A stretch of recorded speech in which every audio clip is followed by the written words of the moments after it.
eu sou estudante de agronomia. Como é que está o mercado para mim tomar uma decisão para onde eu vou? Bom, eu vejo o mercado de irrigação...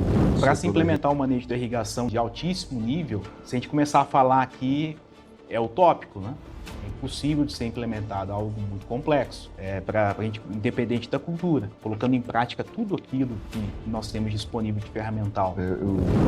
No Nordeste, nós temos os perímetros irrigados. Perímetros irrigados, onde tem ali lotes de pequenos irrigantes e desde que eu me formei e tudo, a gente acompanha o perímetro irrigado e eu vejo que nesses perímetros irrigados geralmente não tem manejo nenhum, manejo de irrigação. Como é que a gente vai fazer com esse manejo, na sua visão, para chegar o máximo possível? Leis, obrigatoriedade, enfim, o que dá para fazer?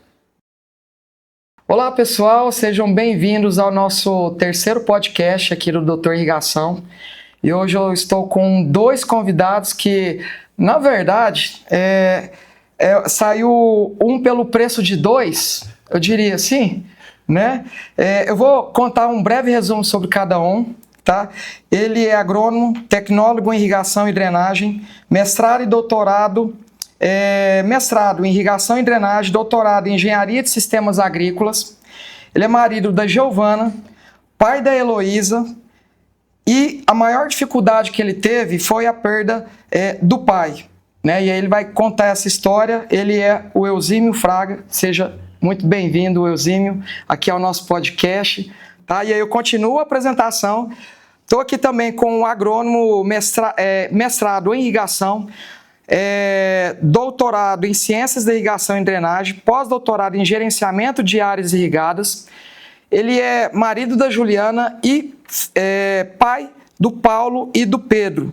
E a sua pior perda foi a perda dos pais, tá? Então seja muito bem-vindo. Também ele é presidente da ABID. Seja muito bem-vindo, Silvio Carlos.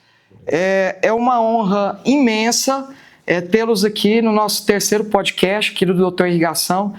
E eu tenho certeza que a gente vai somar muito na vida de cada profissional que vai nos assistir em todas as redes sociais. Tá? Eu queria começar com coisas pessoais. A gente falou, eu gosto de começar com relação às perdas, porque, na verdade, a gente é muito formado pelas dores que a gente passa, né? A gente é forjado no fogo por aquilo que dói, né? Então, eu queria começar com você, Eusímio. Contar um pouquinho, né, dessa história, sobre a perda do seu pai, e também aproveitar, né, essa história fatídica para poder te perguntar como é que você veio parar na irrigação. Não, maravilha. Pessoal, é uma satisfação estar com vocês. Obrigado muito pelo convite. Dividir essa mesa com o Silvio, nosso presidente da ABID, também é uma honra, é uma grata satisfação. E um pouco da minha história, pessoal. A minha família, uma origem humilde, pessoas que nasceram em fazendas na região de Iguaíra, Ipuã, próximo a Barretos, na região de São Paulo, com divisa Minas Gerais. Mas logo na sequência, meus pais migraram para a cidade, desenvolveram suas atividades, se conheceram no ambiente urbano. E eu tenho um irmão. Nós fomos criados, né, tivemos a infância, grande parte do tempo, nesse ambiente urbano, mas num certo momento da vida, meu pai ficou doente e decidiu que queria investir, queria ir para o campo. Ele adquiriu uma propriedade em Minas Gerais e aí começou esse desafio de cultivar, de criar animais e apareceu uma demanda no meio desse caminho que seria a irrigação.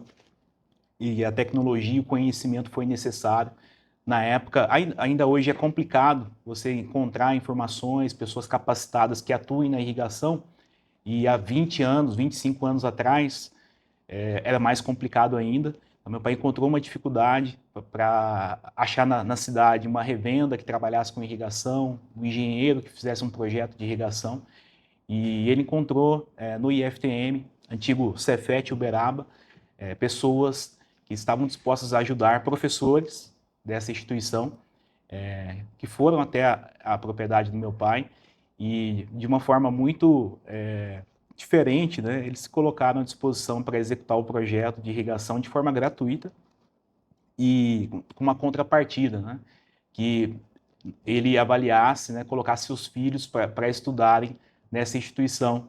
A gente estava bem na janela de fazer o curso técnico junto com o ensino médio e fizemos, eu e meu irmão fizemos essa formação, né, e acaba sendo um dos motivos de eu estar na área de irrigação, esse primeiro contato com esses professores, que até então, para mim, contato com o ambiente rural era um ambiente mais atrasado, pouco tecnológico e que eu não teria muito avanço. Eu estava ajudando o projeto do meu pai porque era um sonho dele.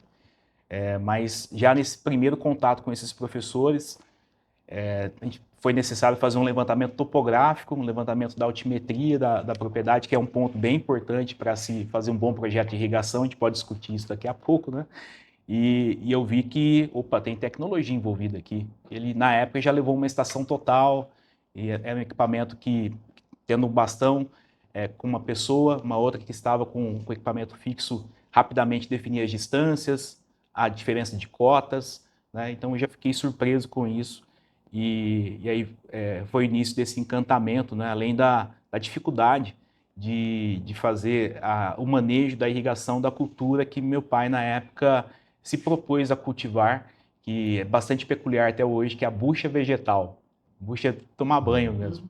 E foi um projeto que começamos juntos, ajudei a desenvolver, mesmo estando fazendo curso técnico, trabalhando nos finais de semana junto com ele, e depois fazendo a primeira graduação, que seria esse curso que foi citado, Tecnólogo em Irrigação e Drenagem, né? E as coisas foram avançando, o projeto foi crescendo, a área irrigada foi aumentando, e infelizmente veio a falta dele.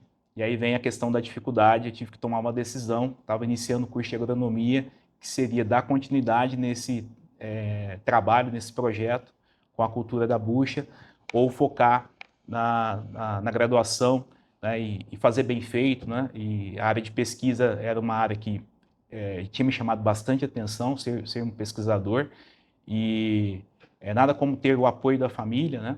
E decidir bem o que você quer. Eu tomei a decisão de seguir a carreira de pesquisa, que acabou se tornando uma carreira de docência, né? Hoje sou professor na Universidade Federal de Uberlândia, no campus Monte Carmelo, e também no IFTM. E nesse momento aí foi um momento crítico que eu tive que pesar e, graças a Deus, com o apoio da minha mãe também, que sustentou muito as coisas, e juntamente com o meu irmão, a gente conseguiu passar por tudo isso, né? E estamos atuando aí os dois como professores universitários na área da agronomia, tá? E a gente fica muito feliz de poder compartilhar isso com vocês. Silvio, conta pra gente, né, a sua maior dificuldade foi a perda dos pais, né? Conta um pouco o mesmo caminho, essa história fatídica, né? E quando é que você decidiu trabalhar com irrigação? Pronto, obrigado mais uma vez, muito obrigado aí pelo convite, é um prazer participar aqui. E vamos lá, eu sou de Fortaleza, né, capital do estado do Ceará. Iniciei no curso de agronomia. Por que eu iniciei no curso de agronomia? Porque eu sou da cidade e eu tinha... Minha mãe era do interior, meus pais eram do interior e eu acompanhava bastante ações no interior e visitava fazendas de amigos e tudo, e gostava muito do campo. Aí resolvi fazer agronomia. Fiz agronomia, iniciei no curso e depois de um tempo comecei a estagiar numa empresa de consultoria de irrigação, uma empresa na época muito grande lá no estado do Ceará, e logo depois meu pai faleceu. Meu pai faleceu e aí eu parei o estágio, fui ajudar a minha mãe no comércio e depois minha mãe faleceu. Então, aí eu resolvi sair da agronomia e fiquei praticamente aí 4 anos fora do curso, trabalhando com outros negócios, com comércio, para tentar manter a família, porque eu não era casado, mas tinha 2 irmãs e tinha que me manter. Então a gente já tinha aí uma perspectiva de não fazer o curso de agronomia mais, não voltar. Mas aí resolvi voltar e concluir o curso de agronomia e logo depois um professor Francisco de Souza, ele me chamou, inclusive foi quem me deu o estágio à época, me chamou para participar, para fazer uma seleção de mestrado em irrigação. Ele era professor do curso e eu passei na seleção, fiz o mestrado e durante o mestrado conheci o professor Frisoni. Ele foi fazer um curso lá em Fortaleza e ele disse: Silvio, eu tenho um trabalho lá na Exalc para fazer, você não quer passar um período lá? Nessa época eu já tinha casado, e aí nós passamos 6 meses em Piracicaba fazendo a pesquisa dentro do laboratório de hidráulica, e depois gostei do setor, né, assim, cada vez mais. Logo depois passei no concurso para o Instituto Centec para ser professor. À época era como se fosse um IF estadual. E aí fui professor do curso de irrigação por 10 anos, né? Aí nesse período fiz o doutorado lá na Exalc, também com Frisoni. Fiz um sanduíche lá na Espanha, em Córdoba, no Instituto de Agricultura Sustentável. E depois fiz o pós-doutorado na UC Davis. Então, essa é mais ou menos minha história. Eu não era para ser professor de irrigação, não era pesquisador na área de irrigação, não era para estar na área de irrigação, devido a esse caso que você falou, fatídico. Mas consegui voltar e hoje estou aqui nessa defesa. Bom, é aquela coisa, eu falo, eu também tive que começar muito cedo, né? Simplesmente minha mãe ficou doente, separada do pai, recebi o não do meu pai quando eu queria fazer agronomia em Uberlândia, eu não tinha dinheiro para me sustentar em Uberlândia. Então, assim, na época, em 2000, o curso ele era integral, né? Então você tinha que ficar o dia inteiro e se virar. Se quisesse trabalhar à noite, eu não tive coragem de ficar. Então, uma das coisas que... Aí acabei vindo fazer estágio de café e irrigação em Araguari, porque precisava cumprir o currículo, a grade, né? Para finalizar. E aí, quando eu cheguei aqui, eu tive aquela coisa do...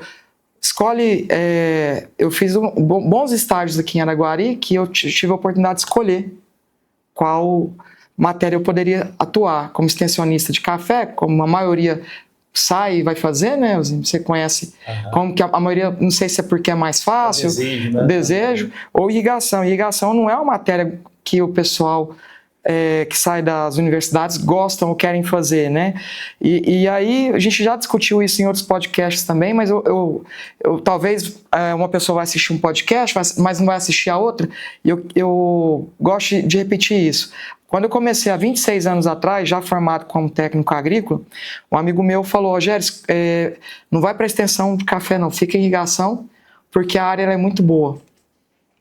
E aí a gente estava discutindo aqui nos bastidores a mesma coisa, cursos de informação, e tudo isso porque o mercado ainda é carente, estamos falando de 26 anos atrás, né?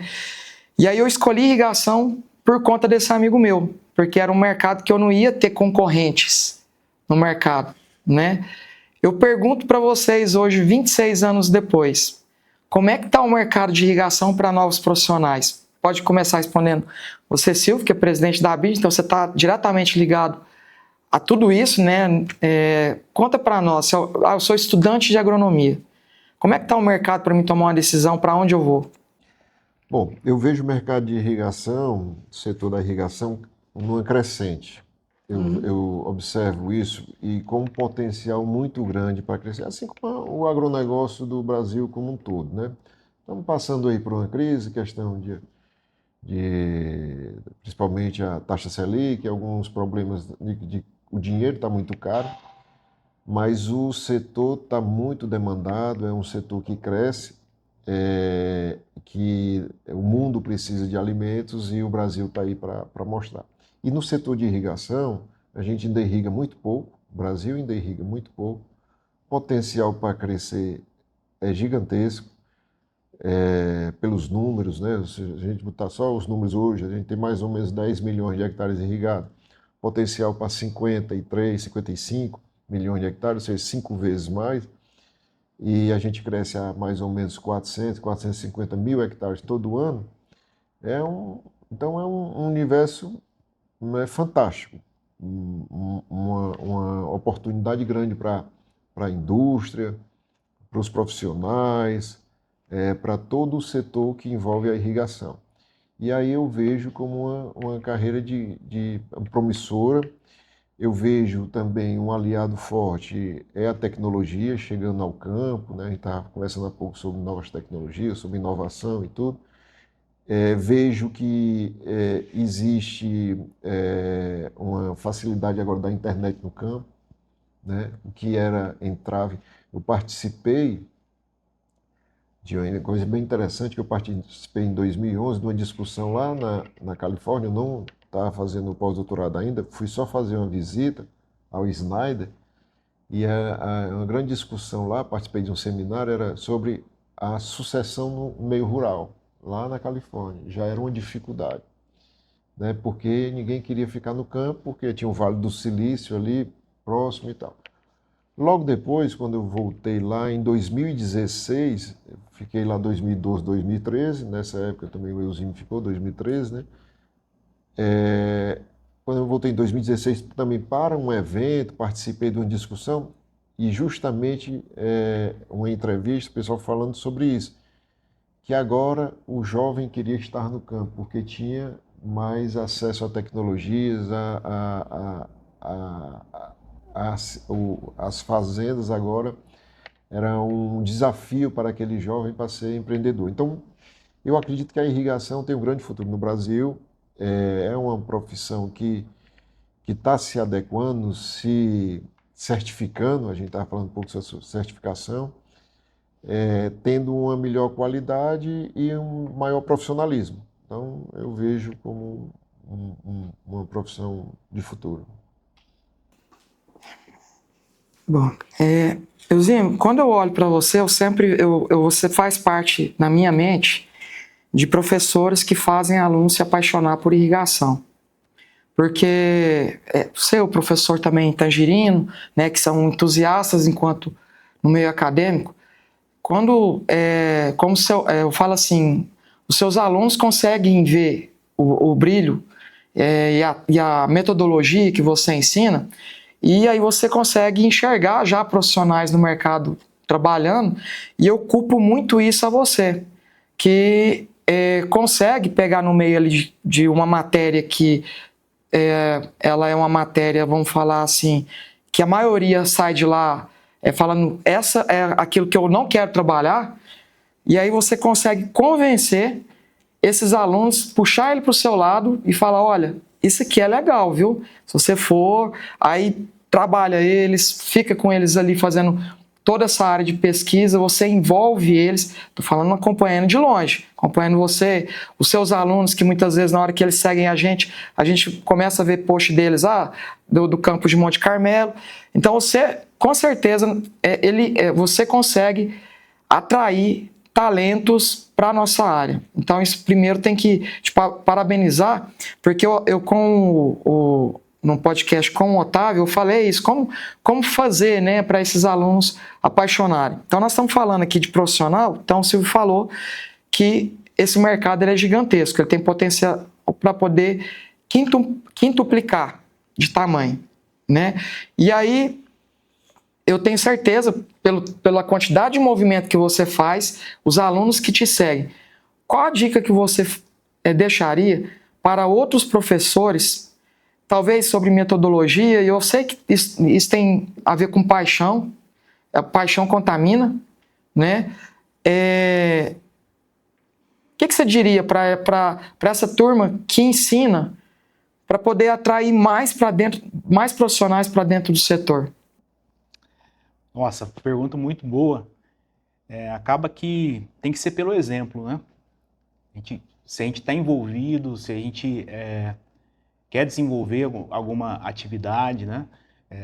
E está ali com o aluno, a chance dele converter, entender a mensagem e seguir no segmento acaba ficando maior. Então, respondendo assim, a maior força, né? A gente, no caso, lá na Universidade Federal de Uberlândia, nós temos um grupo de ensino, pesquisa e extensão, que é o CINSE. É um Centro de Inteligência e Cultivos Irrigados. E aí, nesse centro, não tem uma hierarquia, estão todos no mesmo nível.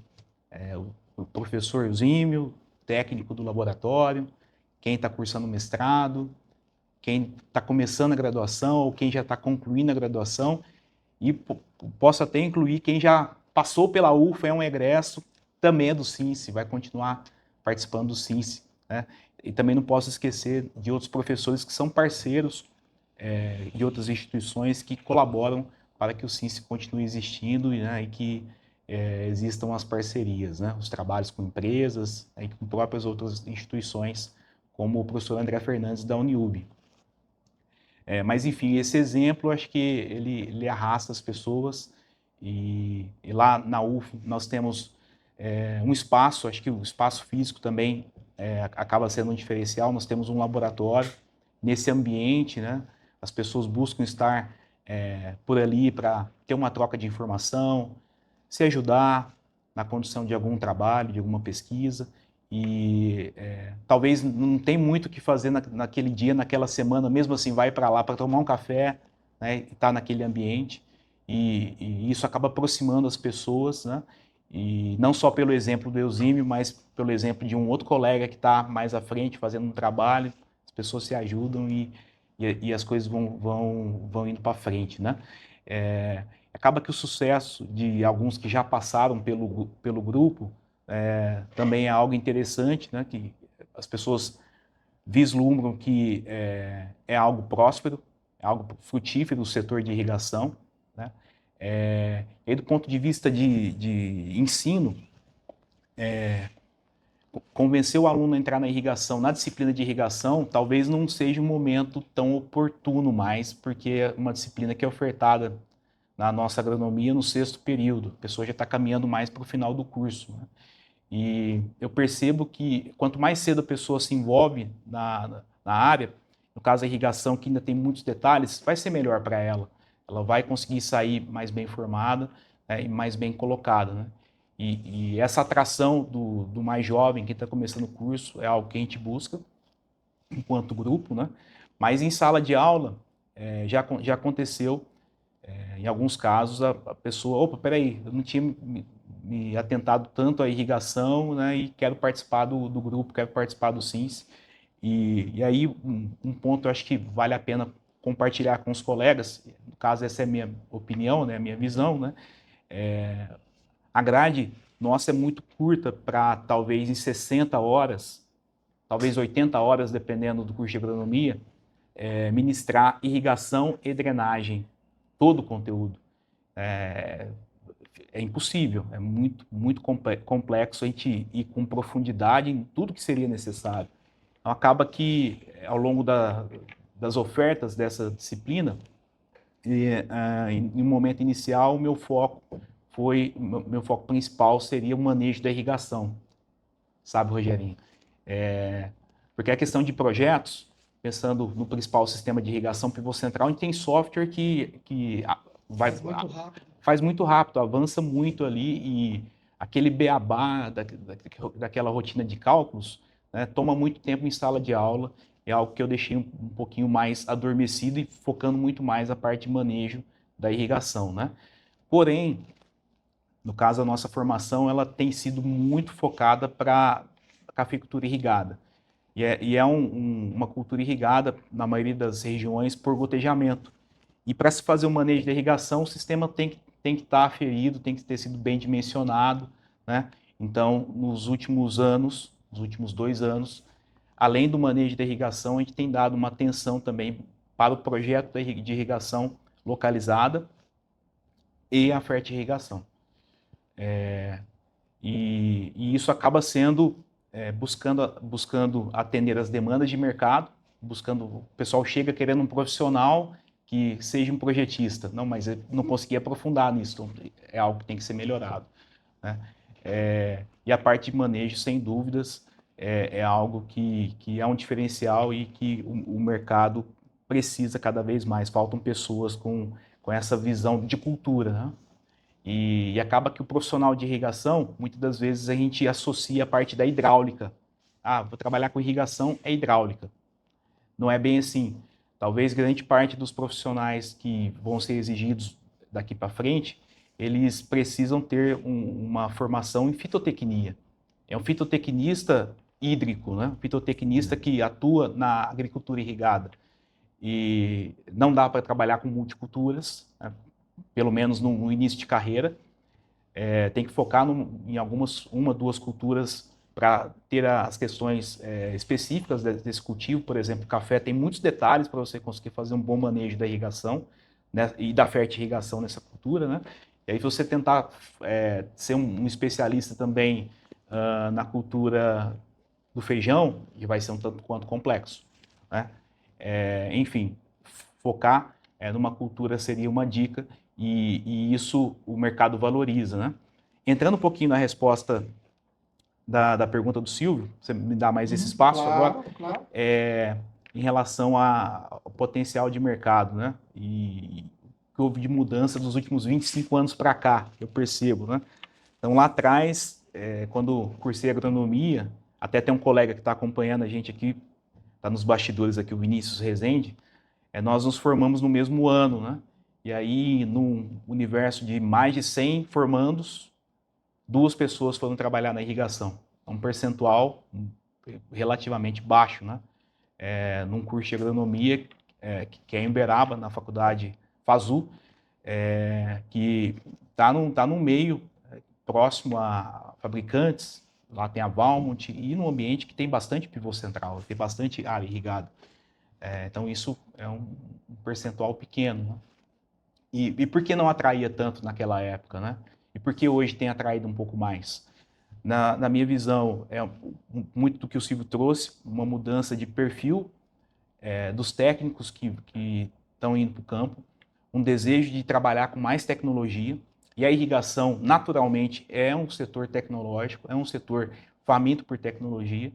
E que bom, né? Porque tem algumas coisas que já foram desenvolvidas lá atrás e que a gente não conseguiu implementar de uma forma efetiva no campo, por questões técnicas operacionais, como comunicação, né, falta de sinal, e que hoje está ficando cada vez mais fácil.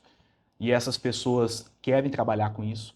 E a irrigação, então, é um dos setores mais tecnológicos do agronegócio. E um outro ponto também que me chama muita atenção é a questão da remuneração, né? Então, nós precisamos ter uma remuneração adequada, né, em relação à nossa formação, para conseguir atingir os nossos sonhos enquanto formação de uma família e etc., né? E o setor de irrigação lá atrás não remunerava de forma compatível a outras áreas.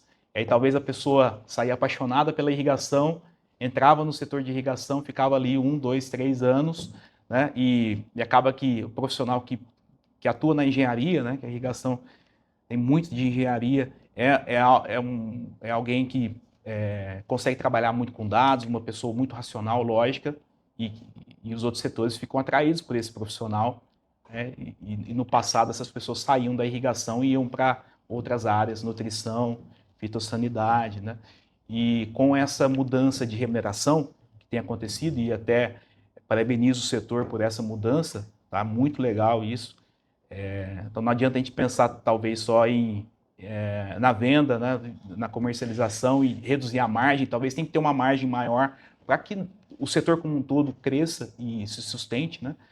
Essa mensagem talvez a gente pode discutir um pouco mais à frente, mas enfim, voltando, as pessoas estão sendo melhor remuneradas, né? E isso acaba fixando aí o profissional e atraindo mais pessoas para trabalhar na irrigação. Tá? Maravilha, então. Vamos lá. A gente vai falar de manejo de irrigação hoje, correto? Dentro dessa área de manejo, hoje a gente tem várias empresas que fazem manejo de irrigação no Brasil, ainda são poucas se for pensar, mesmo que a gente não tenha uma área como a área na Índia, na China, a nossa área ela é pequena, perto dos Estados Unidos, ela é pequena, mas no entanto ela carece de profissional na montagem, no manejo e na área de projetos. Como é que eu vou fazer para melhorar, para fazer com que esses pequenos produtores espalhados, produtores irrigantes, espalhados em todo o Brasil, e a gente está com esse crescimento de mais de 400 mil hectares por ano, que o Silvio trouxe essa informação para a gente, de instalados, né, anualmente. Como é que a gente vai fazer para que a gente consiga alcançar esse público mais rápido para fazer manejo? Porque todo mundo sabe que a água ela é finita, mas a gente precisa talvez já começar irrigando talvez com um programa de manejo. Só que a maioria, a gente é um distribuidor, a gente vende para o Brasil todo produtos de irrigação. E a maioria das lojas, eu posso afirmar que quem faz o projeto, a maioria não tem informação. Você vai citar um monte que tem, mas a maioria não tem. São derivadas de pessoas que eram montadores, resolveram sair da empresa por achar que a área dá dinheiro e montar sua própria empresa. Às vezes o cara virou projetista, mas ele não tem formação, é porque era aquele cara mais inteligente, que se dava melhor com a tecnologia, falou, cara, eu vou pegar o meu sobrinho aqui e vou colocar para fazer projeto. E aí essa coisa começou a acontecer. Então existe um mercado, eu diria clandestino, eu não sei, existe um mercado gigantesco, talvez essa palavra clandestino, de pessoas fazendo um projeto e uma coisa assim, as lojas acostumaram a não cobrar pelo projeto de irrigação. Desde quando eu comecei a fazer projeto de irrigação, eu cobro, né? Vamos falar assim. E eu acredito que todas deveriam cobrar. Por quê?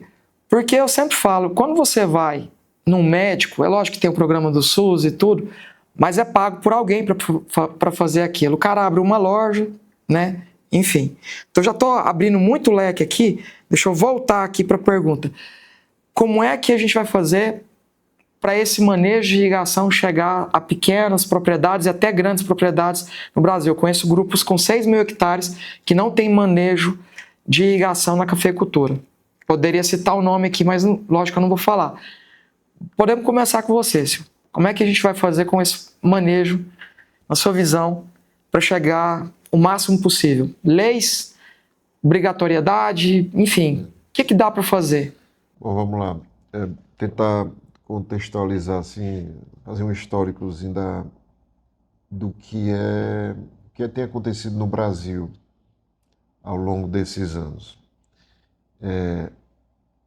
Você fala do pequeno. O pequeno realmente, no Nordeste, nós temos os perímetros irrigados. Perímetros irrigados, onde tem ali lotes de pequenos irrigantes e desde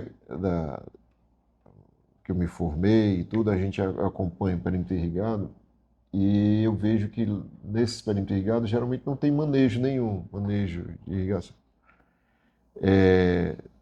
Fui conhecer um pouco sobre manejo de irrigação de algumas experiências privadas, né? Por exemplo, Everardo Mantovani fez o IRIGE, Carlesso fez Sistema Irriga, fez aqueles para dar um apoio aos irrigantes, mas que eram pagos, irrigantes que teriam condições de pagar por aquele serviço de assessoramento ao irrigante. E algumas iniciativas começaram a ser feitas até por universidades, né, alguns professores, disponibilizando software, ajudando a... Mas até então, até ontem, uma informação até que o Eusimo fez na apresentação dele ontem, as estações meteorológicas eram uma coisa muito cara, né? Hoje estão mais acessíveis e tudo. E então era difícil fazer manejo. E aí você diz, Silvio, isso no Brasil? Não, no mundo todo. No mundo todo, eu conheço bastante conheço vários países e tive a oportunidade de morar em alguns, e eu sei que acontece da mesma forma. Na Califórnia, do mesmo jeito. Califórnia, do mesmo jeito. Só que a Califórnia, aí vamos supor, o pequeno, ele tem um pouco mais de acesso à informação. Ele tem algumas ferramentas, ele tem uma rede de estações meteorológicas muito grande, que pode ajudar ele a obter uma informação, hoje disponível na web, e também tem um serviço que tem um sistema, e também tem técnicos que vão lá dar essa ajuda. Em 2012, eu tive a oportunidade de montar um projeto, 2010, 2012, um projeto interessante, que era o Serviço de Assessoramento Irrigante lá no Baixo Acaraú, um perímetro irrigado de 8.500 hectares, tinham 366 irrigantes. Naquela época, 2012, a gente desenvolveu um sistema e tinha uma estação meteorológica para esses 8.500 hectares. A gente recebia a informação e mandava as informações para aquele irrigante. Que ele tinha um lote de 8 hectares, e aí a gente dizia para o seu lote que tem, sua área que tem 2 hectares de coco, irrigue durante 2 horas. O seu limão, o senhor vai irrigar durante 2 horas e meia. Então a gente fazia um trabalho, mandava essas informações para o agricultor por SMS. Mas mesmo assim, e a gente acompanhava, mandava os técnicos de moto para acompanhar se ele tinha feito a irrigação, qual era o problema e tal. Era uma iniciativa pequena, mas uma iniciativa que ajuda, de qualquer forma ajuda, sensibiliza da importância da água, da energia, de economizar energia. Agora mesmo nós estamos com um projeto aqui na região também, que é o Laboratório Móvel de Irrigação, que também faz isso, mas só para avaliar o sistema. Avaliar o sistema ele não trabalha o manejo, recomendações de irrigação, mas já é uma iniciativa para ajudar na eficiência do uso da água.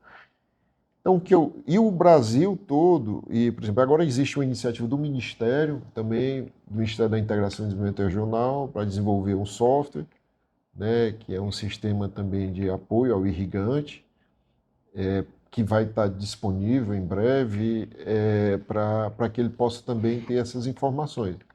Eu acho que o manejo é um setor muito complicado em termos de você identificar, cada cultura é uma cultura, o comportamento dela também muda, a variedade já muda alguma coisa, então são muitas variáveis para você chegar ao manejo correto da irrigação.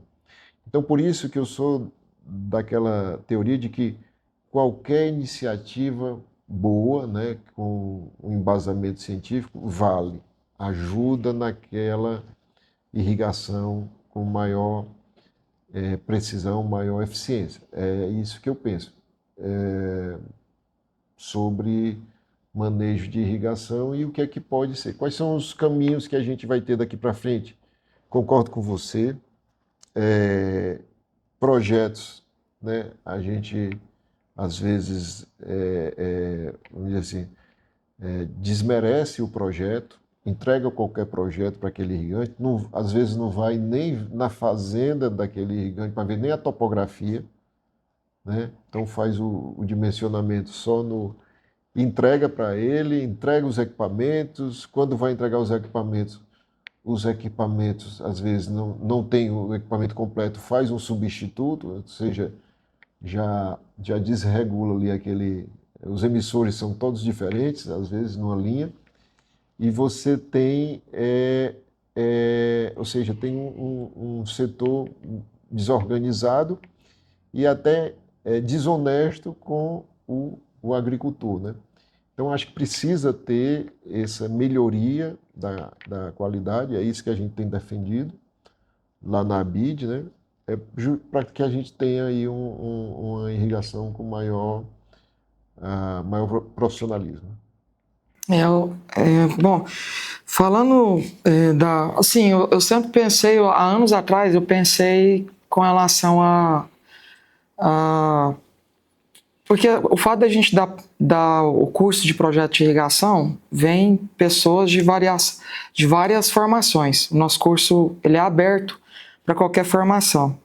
Porque no passado eu usava uma frase que depois eu parei de falar essa frase, que era a frase do Ratatouille, né? Você lembra, assistiu o Ratatouille? Que ele fala lá, qualquer um consegue cozinhar? E aí eu comecei a vender os meus cursos falando assim, qualquer um consegue fazer um projeto de irrigação, que era para poder levar essa comunicação para frente, para dizer o seguinte, olha, se você fizer esses critérios aqui, você chega nesses critérios, você consegue resolver esses problemas. Mas existe um problema que o Elzima acabou de citar aqui, ó. A formação, ou seja, talvez na grade precisaria ser muito mais fitotecnia, algo voltado mais a manejo de irrigação, ou seja, entender mais comportamento de planta. E por último, vai ficar na hidráulica. Eu ouvi recentemente que uma empresa, uma das líderes de setor, vai lançar, não sei se essa informação é correta, um software com inteligência artificial para fazer projeto de irrigação. Então aí, se isso acontecer, eu já começo a imaginar que você já está antecipando a isso. Porque assim, um software ele vai conseguir fazer quantos projetos por hora? E aí, será que a gente vai conseguir vai começar a ter ao invés de uma subida crescente de projetistas, a gente vai precisar de alguém para vigiar o que foi feito, né? Sempre. Mas eu falo assim, é um lugar que você precisaria de 3, 4, talvez uma IA fazendo um projeto só, uma IA fazendo todos os projetos e uma pessoa só conferindo todos os projetos, ao invés de fazer. E aí, o manejo você pode fazer em softwares. Muita coisa baseado, talvez, em dados climáticos e outras coisas, e entregar esse resultado para o produtor. Essa coisa de fazer com que todo mundo, assim, igual a gente está falando aqui, eu falei, a formação do projetista que ela no nosso curso, que ele não tem informação, aí ele não conhece da planta, e aí ele começa o projeto partindo apenas de um dado, praticamente. 2, que é a topografia, e é o volume de água por planta que se é conhecido na região. Igual ontem, na palestra do Luan, ele trouxe uma informação, que o projeto para se irrigar o café canéfero, conilon, robusta, 6 a 12 litros de água por planta dia. Então, baseado nessa informação, eu já consigo começar um projeto. Isso eu estou falando que é o que a maioria vai fazer. Como é que eu vou conseguir fazer, talvez, uma política pública? Você tem muita relação com políticas públicas, né? Aliás, você é extremamente relacionado publicamente, politicamente, levando o nosso setor para dentro desses ministérios, né? Não é isso? Com certeza. Como que a gente poderia fazer para poder fazer com que os profissionais, mesmo não sendo formados, talvez exigir que alguém assine, que isso é uma coisa antiga já deveria estar fazendo, mas não faz, né? Que talvez existe a vigilância do CREA, mas ela não é 100% efetiva na vigilância, né? Como que eu poderia fazer para, falando de projeto e manejo, para a coisa começar a ser mais, vamos falar assim, fiscalizada, ou ao invés de agir com punição só da fiscalização, treinada? Bom, eu também estou no setor público, né? Eu sou secretário executivo do agronegócio, lá do governo do estado do Ceará. Lá nós não temos uma secretaria da agricultura, nós temos uma secretaria do desenvolvimento agrário e temos uma secretaria executiva do agronegócio, que eu estou na pasta, vinculada à Secretaria do Desenvolvimento Econômico. Então, do agronegócio, ela cuida da agricultura, da pecuária, da aquicultura e da pesca na área de negócios, né? E o setor tem me ajudado bastante tenho conversado bastante com o setor, setor da agricultura, justamente para entender os gargalos que eles têm. E aí você chega para o empresário, né? Vocês conhecem muito bem isso, existem série de problemas e de entraves burocráticos no setor público que atrasam a produção, principalmente outorga, licenciamento ambiental, né? E uma série de outras, energia.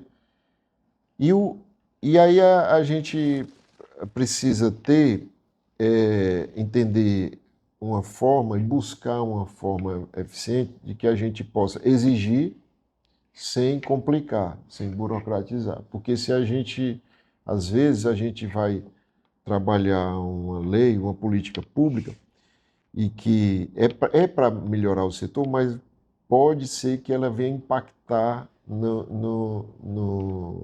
vamos dizer assim, em uma série de gargalos que, como se diz, a cultura não espera, né? A gente tem que ter, a safra está ali, A muda já está pronta. a muda já está pronta, tem que plantar, e aí está esperando um atestado, um certificado que não veio, e aí não é liberado o recurso, né? Então, mas já existe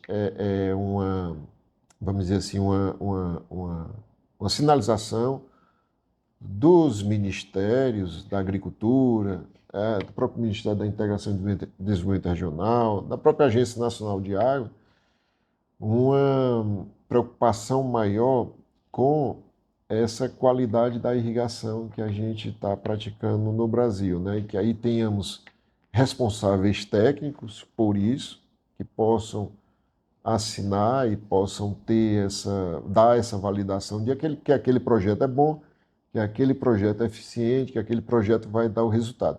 Tanto porque ganha todo mundo. Ganha o agricultor, que vai ter maior produtividade, ganha o setor de recursos hídricos, que vai ter condições de fornecer todas as demandas, de suprir todas as demandas dos irrigantes, e ganha o profissional de irrigação que vai ser valorizado e que vai ter ali reconhecido o seu trabalho, né? Então, eu acho que ganha todo mundo. Mas o mecanismo da gente fazer isso é que aí a gente tem que encontrar a melhor forma para que a gente não coloque depois, talvez, um entrave maior em termos, se a gente for colocar em lei. O que a gente pode estar vinculando também é a questão de liberação até de financiamento. Hoje, para liberar um financiamento, você precisa ter licenciamento ambiental, precisa ter Seu projeto de irrigação também. Um projeto de irrigação ali. Aí é uma coisa mais, também acho que é interessante. E você falou num ponto também que é importante. O CREA poderia ajudar muito, poderia vir mais próximo do setor e a gente discutir até nível de CONFEA uma ação desse tipo, uma valorização desse profissional da irrigação. Eu sendo sincero, assim, talvez eu falar uma coisa polêmica aqui. Eu tenho certeza que você está achando o bate-papo desse podcast ótimo. Olha, para falar de manejo de irrigação, não dá para falar sem limpar a adutora. Na hora de limpar a adutora, o Dr. Irrigação fabrica aqui o Tuboclean, que é uma esponja no cilindro correto, a altura correta para fazer a limpeza das adutoras e dos ramais, caso você queira. Gostou da ideia? Vou deixar o contato aqui e até mais. Mas eu sou totalmente a favor que a agronomia saísse do CREA. É polêmico. Mas por quê? Porque para focar nos assuntos específicos da agronomia. Ter gente, por exemplo, quando a gente fala assim, já existe o projeto para tirar dinheiro do banco no financiamento de irrigação. Só que se você for conversar muitas vezes com quem faz o projeto de irrigação, ele entende de irrigação, ele às vezes não sabe fazer o projeto de irrigação. E aí às vezes ele não vai entender do manejo, ele não vai, assim, ele vai pegar o que é básico e só para poder tirar o recurso. Entendeu? Eu queria que você comentasse sobre isso, Alzirmo. O que você acha desse tema? Se você acha que a avaliação, por exemplo, a gente está falando ainda de manejo, mas nós estamos falando de alguns temas para fora, para sempre estar centralizando aqui, né? Eu tirei dinheiro. Eu consigo, por exemplo, eu estou falando diversas coisas para poder tentar. Às vezes se vocês quiserem falar alguma coisa diferente, eu consigo, por exemplo, monitorar para onde é que um tubo de irrigação pode ser produzido, para onde ele vai. Eu sei para onde ele vai. Se eu produzo um tubo de irrigação, eu consigo talvez vigiar na cadeia aonde é que ele vai ser entregue. Imagina assim, tudo com nota fiscal, né? Porque para comprar tem que ter nota, quem comprou tem que emitir uma nota para repassar para o produtor, e aí eu tenho o nome do produtor na nota para saber para onde vai ser transportado essa água e para que ele vai ser aplicado, um tubo azul. É lógico que ele é aplicado em algumas coisas, mas a maioria é para irrigação. Então, acredito que conseguiria monitorar só através ali da venda de equipamentos. Aí, rastreando isso, me fala assim, me fala como que você faria, ou uma dica, ou alguma coisa, política pública, vai ser privada, alguma coisa, para fazer com que a gente tivesse uma exigência no manejo de irrigação para todo projeto de irrigação feito. Não, beleza. Olha, acho que são muitas frentes, né? O importante é ser um trabalho conjunto, um trabalho enquanto setor. E ser um trabalho que esforce numa determinada frente até que aquilo se torne algo comum, se torne um hábito. E só depois de vencido, então, esse desafio, a gente passa para o próximo, porque são muitas frentes, né? Então, vamos pegar o exemplo da questão dos projetos de irrigação, né? Talvez fortalecer o CREA, até mesmo a BID, que nós representamos, eu também estou na diretoria atual da BID, para que a gente incentive que os projetistas cadastrem os projetos que ele executou, que ele desenvolveu num determinado período, em um ano, e que isso esteja na BID, seja cadastrado pela, e seja uma vontade da pessoa. Mas por quê? O que eu vou ter em troca? Você, a cada X projetos que você cadastrar, você vai ter um desconto na anuidade da BID. Ou você vai concorrer a um prêmio X que a ABIMAC, que é a associação, né, dos fabricantes, eles vão premiar quem cadastrar mais projetos. Um exemplo aqui, né? Então essa união, ela é importante, né? E com certeza a longo prazo tende a se tornar algo comum. E a certificação de profissionais, né, que é algo que a gente falou nos bastidores, né, é algo também que pode ser realizado juntando esses pares, né, juntando essas entidades, né, de forma que também se torne algo comum. E aí vem no manejo da irrigação também, né? Para se implementar o manejo da irrigação de altíssimo nível, né, se a gente começar a falar aqui, é utópico, né? É impossível de ser implementado, algo muito complexo, para a gente, independente da cultura, colocando em prática tudo aquilo que nós temos disponível de ferramental. Mas, um degrau de cada vez é possível. E tem uma máxima que o professor José Alves trouxe numa FENICAFÉ há 2 anos atrás, participou aqui, deu uma palestra muito boa, né? Inclusive, estamos, nesse momento, participando da feira, da FENICAFÉ, divulgando aí para o pessoal vir a Araguari nos próximos anos. Ele disse o seguinte, que manejo da irrigação, o objetivo do manejo da irrigação seria diminuir o erro. Não querer acertar mais, mas errar menos.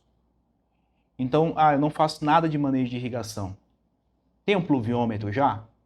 Não, não tem um pluviômetro. Então vamos colocar um pluviômetro? Então só do produtor ter uma noção do comportamento da precipitação, ele já vai, de alguma maneira, diminuir a lâmina de irrigação dele. Não, mas choveu 30 milímetros? Não, vou esperar um pouquinho mais. Mas o pluviômetro marcou 30, mas eu acho que do outro lado da fazenda não choveu tanto. Aí ele próprio vai, por sua percepção, identificar a necessidade de ter mais um pluviômetro, de ter uma estação meteorológica, e isso vai degrau a degrau. De forma que a gente consiga chegar, né, e não é utopia isso que eu estou dizendo, numa condição como a do exemplo da Califórnia, né, que pelo rádio é divulgado qual foi a evapotranspiração, né, Silvio, do dia anterior. Na televisão, o canal, hoje não é muito comum ter uma TV aberta, né, mas num passado curto ainda era. Estava assistindo lá a notícia do dia, tinha lá aquela tarja que fica trazendo as informações ET, igual a tantos milímetros daquele dia. Olha que fantástico. Então, você está num barzinho, no final da tarde, num happy hour, está conversando e falando sobre o quanto que choveu na sua fazenda, qual foi a evapotranspiração, né? Quantas horas você está fazendo na sua lavoura, como que é a característica, né? E isso é algo que os técnicos conversam entre si de outros setores. E por que a irrigação não entrar nisso também, nesse bate-papo, né? E é algo que eu vejo, a forma que eu vejo para a gente aos poucos chegar mais perto desse alto pacote tecnológico que talvez pareça utópico. Certo. É muito difícil de monitorar no grau que a gente está hoje, sabe? Se vocês já tiveram no Espírito Santo, por exemplo, você tem noção, a gente como distribuidor, nós temos cadastrados mais de 350 CNPJs. Acho que uma informação é que o estado ele é proporcionalmente o mais irrigado do Brasil, o Espírito Santo, proporcionalmente. Com certeza. Né? Então a gente observa muita coisa baseada no estado que está mudando o tempo inteiro, trocando de tecnologia o tempo inteiro, demandas, o produtor capixaba ele é muito aberto a mudanças de tecnologia. Então, por exemplo, enquanto a gente discute fertirrigação automatizada, o pequeno produtor já está colocando fertirrigação lá, de uma forma ou de outra, empresas que estão criando. Então, assim, eu acredito que é muito difícil de monitorar. Eu acho que, na minha opinião, tinha que ser uma política pública que envolvesse todas as cadeias de fornecedores de uma vez só, para que caso eu colocasse no KNAI de uma empresa que eu vou trabalhar com irrigação, eu já teria que passar por algum tipo de treinamento, por algum tipo de coisa e dados a ser exigidos. A mesma coisa, eu abri essa empresa quase 10 anos atrás, fazendo um projeto no Sebrae. Entende? Então, assim, imagina, várias empresas abrem no Brasil fazendo um projeto de abertura de empresa no Sebrae. E aí, imagina o seguinte, você quer abrir uma loja de irrigação? Então, beleza, você vai precisar de passar por um determinado órgão para poder fazer isso. Então, você consegue, muitas vezes, dividir a ação. Se formar isso como uma política pública, talvez você consiga chegar mais rapidamente, porque senão, eu sei assim, eu sei que tem, um exemplo, vamos começar com qualquer coisa, que já seja alguma coisa, um pluviômetro, depois uma informação de evapotranspiração, depois ele pode avançar um pouquinho, colocando um tensiômetro, depois ele coloca ali, sei lá, e outros equipamentos digitais e tudo. Mas eu, assim, olhando hoje do jeito que está, como empresário, eu estou vendo muito distante. Se não fizer uma política pública já que desça de cima para baixo, isso é a minha visão, tá? Vai levar muito tempo. E talvez não sejam impostas. Não é que seja, ela entre como educativa, e aí, igual essa nova regra tributária, e aí se dê 5 anos para todo mundo se adequar. Então, você envia uma carta para um lojista de irrigação, fala, você tem 5 anos para se adequar. Não sei. O que eu vejo também essa questão de... Como eu trabalho em governo, eu vejo essa... O que é que faz uma empresa fazer um investimento em algum estado? Qualquer empresa, pequena, média ou grande, ela vem para o estado, principalmente as grandes, ela vem para o estado, aquele estado que dá as melhores condições. E isso vai mudar, mas em todos os estados você tem o incentivo, o diferimento do ICMS. A empresa chega, ela diz, vou gerar tantos empregos, vou levar minha empresa para o interior do estado, vou gerar tantos empregos, vou trazer inovação, vou fazer um investimento de tanto.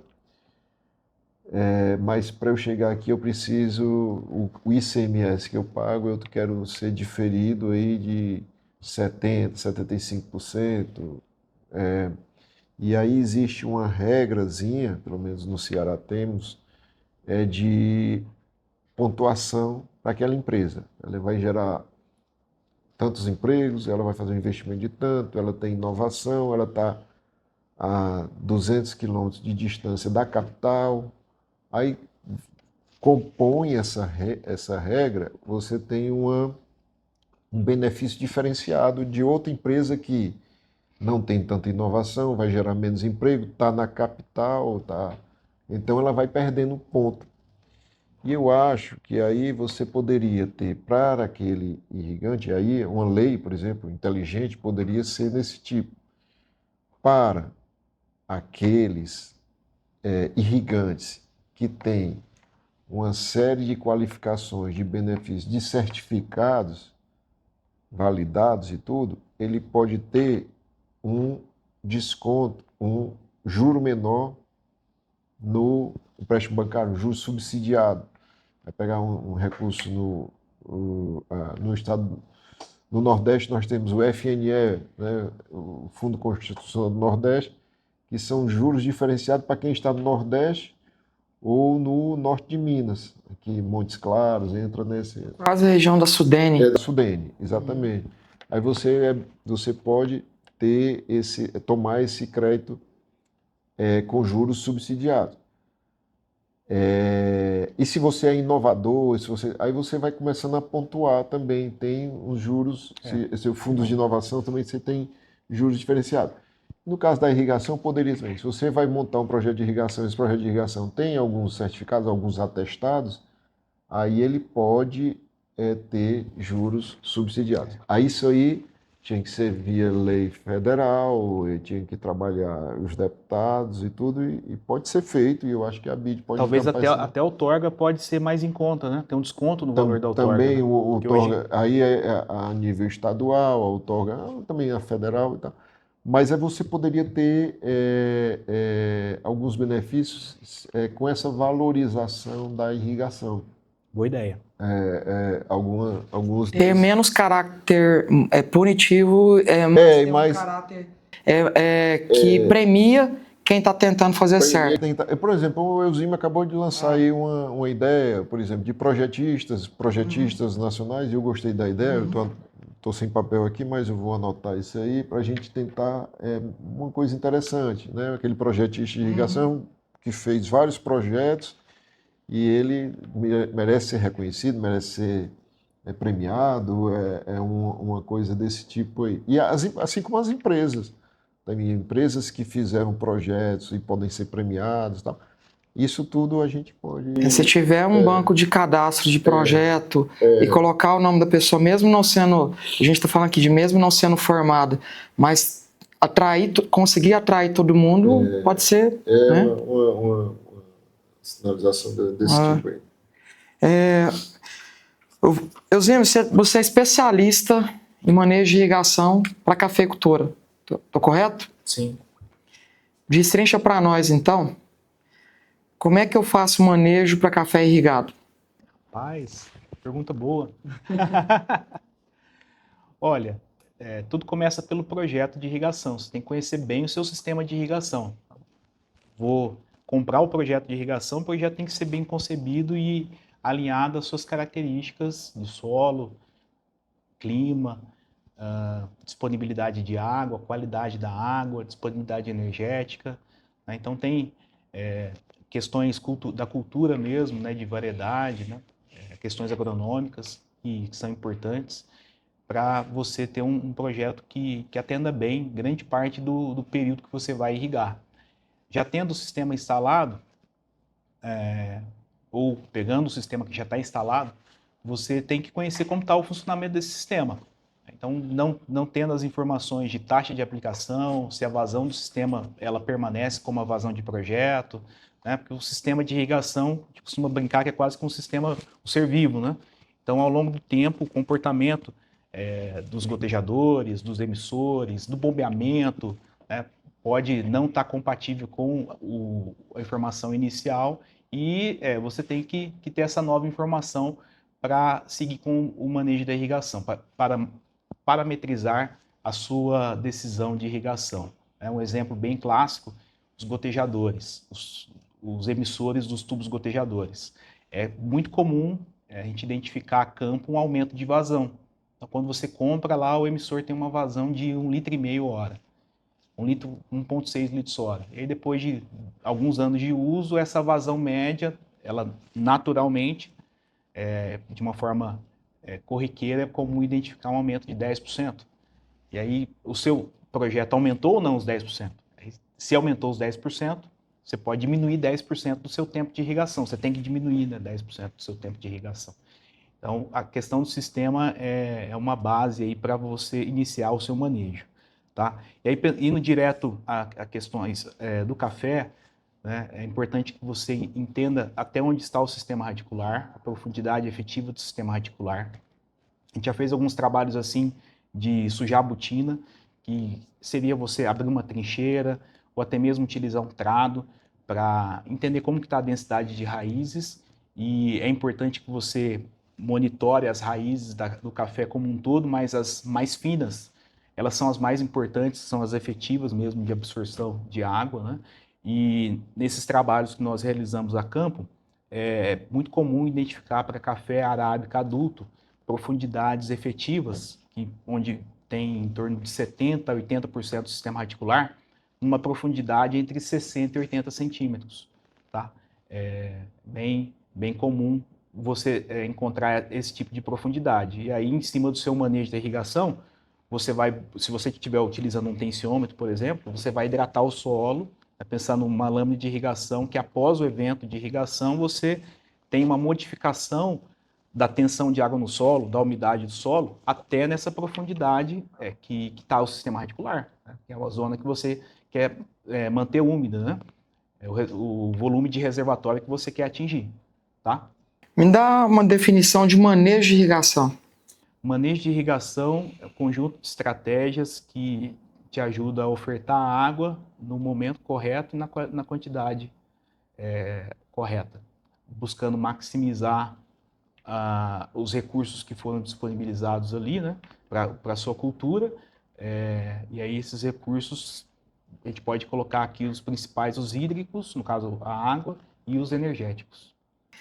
Na sua palestra ontem, você trouxe uma informação em uma das telas que era a quantidade volumétrica da irrigação. Você trouxe um slide falando de 0 a 20 e outro de 0 a 40, e tinha a curva da irrigação, capacidade de campo, e aí de 20 a 40 eu notei que a umidade naquela faixa, ela também estava semelhante, um pouco mais, vamos falar assim, um pouco mais baixo, mas ainda dentro, muito próximo ali na capacidade do limite, né?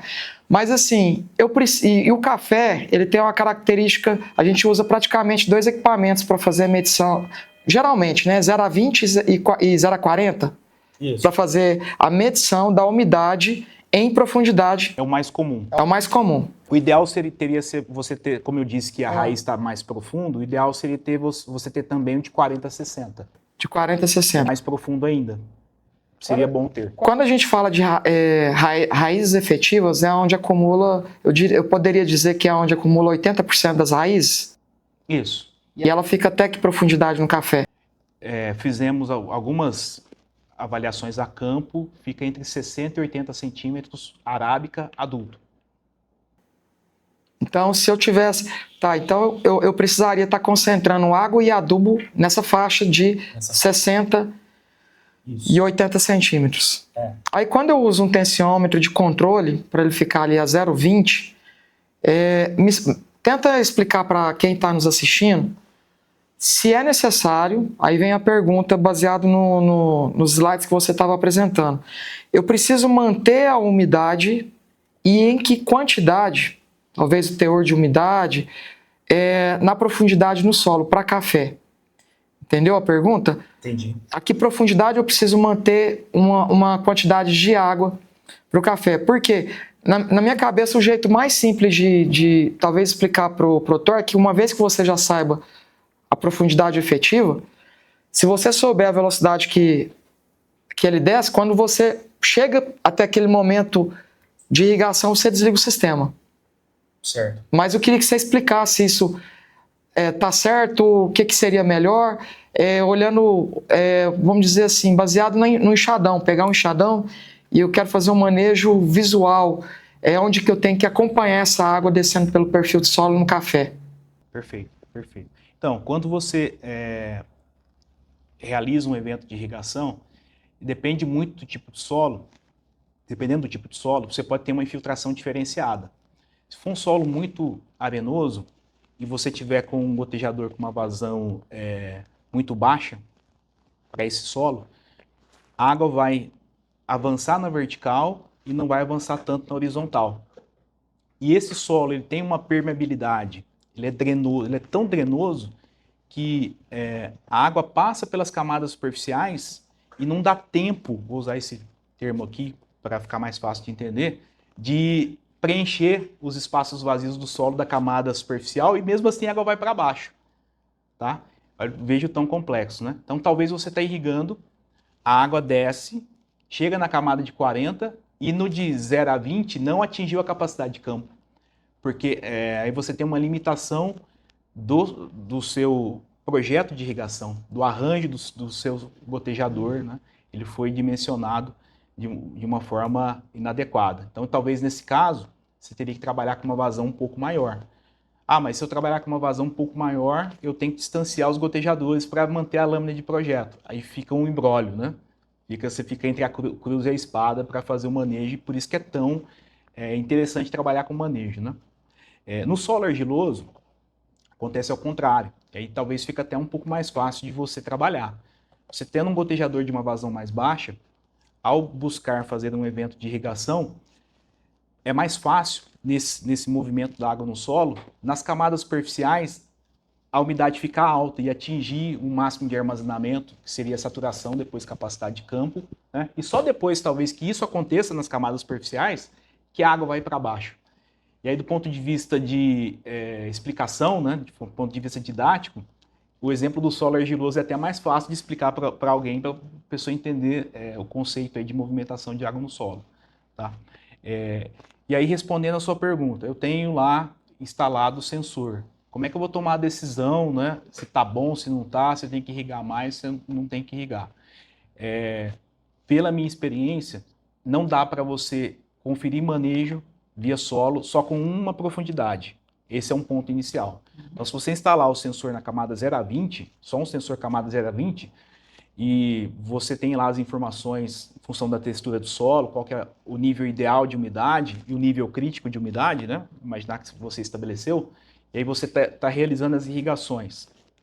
E você está dentro dessa faixa, não quer dizer que você está fazendo uma irrigação eficiente, porque tem a história que a raiz, no caso do café, é mais profunda, né? E você não tem certeza se a água está atingindo as camadas de baixo, se está mantendo a umidade dentro dessa zona adequada nas camadas inferiores, né? E aí, tendo mais de um sensor, então, um exemplo 0 a 20, 20 a 40, quando você faz o evento de irrigação, você consegue monitorar, confirmar se está sendo mantida a umidade na camada superficial e também identificar se, após um evento de irrigação, essa água também foi suficiente para atingir uma camada inferior, a de 20 a 40.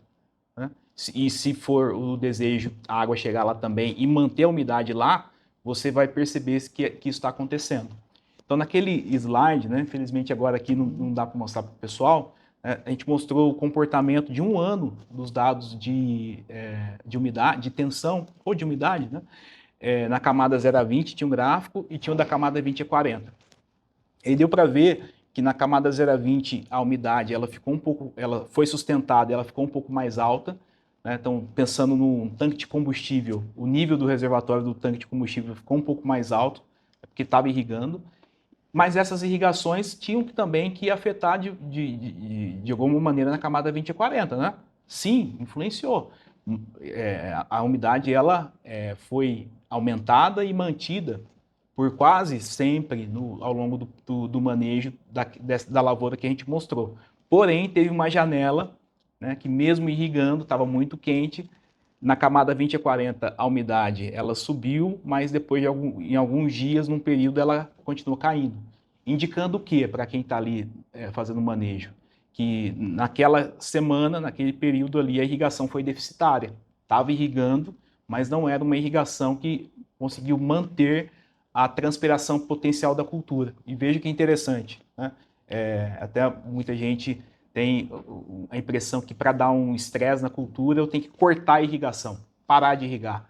Não, talvez eu tenha que continuar irrigando, né, para que esse estresse seja de forma lenta e que traga os benefícios desejados. No café deseja-se muito o estresse para uma sincronização de florada, né?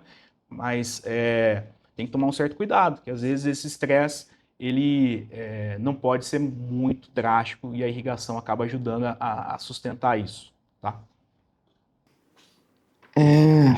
Quando você...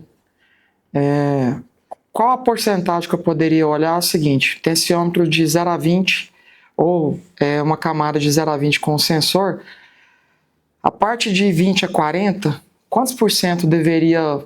Você acha que ela tem que ser, ou quantos por cento ela deveria ser mais baixa do que a primeira faixa? Olha, é difícil falar a níveis percentuais, porque pode ser que o solo em profundidade ele não seja o mesmo solo. Isso acontece bastante. Às vezes, quando você faz uma trincheira, o solo talvez é mais claro em cima e mais escuro embaixo, ou até ao contrário, é mais escuro em cima, mais clarinho embaixo. Essa diferença de cor já é um indicativo de mudança de teor de argila e também de matéria orgânica, e essas duas frações do solo influenciam numa maior retenção de água, no geral que eu estou falando aqui para vocês, né? Mas vamos lá, para dar uma resposta. Se for um solo homogêneo, a matéria orgânica na camada superficial não é tão alta, que a maioria dos casos a gente não tem muita matéria orgânica no solo, né? Teria diferenças de manejo a níveis percentuais? Se a calibração do sensor, que eu instalei do 0 a 20, tiver igual à calibração do de 20 a 40, as respostas que eu vou buscar manter ali a umidade, elas têm que ser igual. Tem que ser igual. Tem que ser igual. Então é o mesmo solo, tudo não. Se a umidade ideal é ficar entre 20 a 25% de umidade, na camada 0 a 20, também no de 20 a 40 é a mesma faixa de umidade. Tá? Então, respeitando ser o mesmo tipo de solo no perfil e a calibração dos sensores estarem iguais. Tá? Aí eu falei de 20 a 25. Esse valor de faixa de umidade é uma faixa de umidade para solos médios. Se eu tiver um solo muito argiloso, essa variação ela é um pouco mais para cima, tá? Talvez de 32 até uns 26 seria a faixa ideal. Tô falando bem no geral aqui para te dar uma resposta. E aí, meu solo é muito arenoso. Tem uma fazenda que a gente acompanha no Nordeste, né, Vinícius, agrícola famosa. Lá o solo é tão arenoso que essa faixa de umidade ideal ela vai ficar entre 11 e 9% de umidade, o ideal. E vejam o quão diferente pode ser, né? Então Em função do tipo de solo e tendo o mesmo sensor instalado nas mesmas profundidades, 20 e 40. Então a gente percebe que não é uma coisa muito simples. Não. Manejo, né? E aí é mais necessário ainda aproximar a área técnica cada vez mais do produtor rural, ou quem está nos ouvindo como produtor rural, se aproximar das instituições. Só para você ver que interessante, né? É aí muito alinhado ao um produto que vocês são reconhecidos no mercado, a doutora irrigação, que é o tensiômetro, né? No melão, a tensão crítica para a maioria dos solos, textura média, textura mais argiloso, vai estar em torno de 30 kPa. 30 kPa, 300 milibar, tá? Num solo muito arenoso, nesse exemplo do Nordeste que eu estava falando para vocês, a tensão crítica ela é 11 kPa para o solo arenoso. E é quase a capacidade de campo do solo argiloso aqui para nós. Exatamente, exatamente. Então, e esse entendimento, sendo sincero com vocês, eu não tinha esse entendimento. Só depois de ir a campo, coletar as amostras de solo, mandar para o laboratório e fazer uma curva de retenção, que nós conseguimos identificar esse gargalo, esse detalhe, né? É um detalhe. E que, mas isso aí, será que é verdade, não é só teoria? Se deixar a tensão ficar acima de 11 lá, kPa, você vai lá no campo, as plantas ficam murchas. Então, realmente, é algo que conversa a teoria com a prática e é bom reforçar isso para todos, né? E, se você estudar o manejo da irrigação, ele é praticável, pessoal. A gente já vai começar a ir para os finalmente, tá? O seguinte, conta para nós, Silvio, como é que é esse projeto do caminhão que está aqui na região fazendo avaliação, né? Conta um pouco desse projeto. Bom, o projeto Laboratório Móvel de Irrigação é uma iniciativa, né, do próprio do Comitê de Bacia Hidrográfica do Paranaíba. Ele fez uma iniciativa para o que fazer com o recurso da cobrança dos usuários da bacia. Ora, com esse recurso, eles fazem diversas ações de saneamento, diversas obras, ações educativas e tudo, mas não tinham feito nada para irrigação. Então, isso é uma proposta de aplicar esse recurso para dar uma assessoria ao irrigante. Mas que assessoria seria essa? Fazer um projeto gigante de assessoramento ao irrigante talvez não coubesse questão financeira e também a questão prática. Tem que iniciar de alguma forma. E a forma que aí é um projeto que eu participei, o João Ricardo Reiser me convidou para participar e ele pediu uma sugestão e eu falei, vamos fazer um laboratório móvel de irrigação. Também agradecer a parceria da ANA, da Agência Nacional de Águas também, que o pessoal ajudou bastante nessa proposta também, veio iniciativa deles e de diversas outras pessoas que foram consultadas para a gente fazer esse projeto. O laboratório móvel de irrigação é uma prática já utilizada principalmente nos Estados Unidos. Muita coisa já foi feita em diversos estados americanos, Califórnia, Texas, Flórida também, muita ação nesse sentido, são carros, são picapes principalmente, que vão com 2 técnicos para o irrigante, vão com os equipamentos, medidor de vazão, ultrassônico, a gente preferiu isso para ser mais prático, um amperímetro para ver a questão da bomba, da energia, coletores para fazer manômetros para fazer a medição da pressão e os coletores para fazer a coleta, e um sistema onde um tablet, onde com um sistema eles vão e fazem a avaliação daquele irrigante. Olha, o senhor está com um problema na bomba, sua bomba está funcionando abaixo do potencial dela, o sistema está mal, está com vazamentos, ele precisa corrigir esses vazamentos, o que foi instalado aqui não é o adequado, o senhor deve fazer algumas alterações, então ajudar numa informação àquele irrigante de que ele pode melhorar. Então é feita essa avaliação no sistema, seja sistema de irrigação localizada, seja um pivô central, e essa equipe faz essa avaliação e entrega um relatório para ele. Tomada de decisão é do irrigante, se ele vai mudar a bomba dele, se ele vai mudar alguma parte do sistema dele, se ele vai mudar o filtro está entupido, alguma coisa desse tipo. Apenas alguns manejos e alguns ajustes, ele já corrige aquele sistema e vai tendo um melhor zelo, né, pelo sistema. Essa é a ideia. Isso a gente colabora com uma economia de água, né, na irrigação, e também economia de energia, né, porque aí também pesa no bolso daquele irrigante. Isso ajuda. Além disso, claro, teoricamente seria um aumento da produtividade, porque ele está aplicando água da forma correta. Isso tudo envolve recursos, né? Ou seja, benefícios para aquele agricultor. A gente encontrou no início, esse projeto já está com 1 ano aí em andamento e a gente não encontrou, né, o Eusímio sabe disso, encontramos dificuldades aí de aceitação pelo irrigante. É difícil você chegar, né, na fazenda daquele agricultor, fazer interlocução também. Às vezes o pessoal não acredita, acha que vai fazer fiscalização. Você está ali mais para atrapalhar do que para ajudar, né?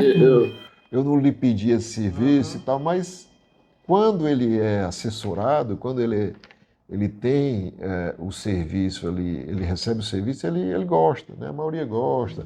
pede para voltar, pede para entre em contato com a central.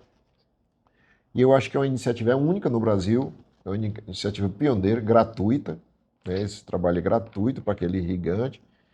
E a gente espera que tenhamos mais demanda.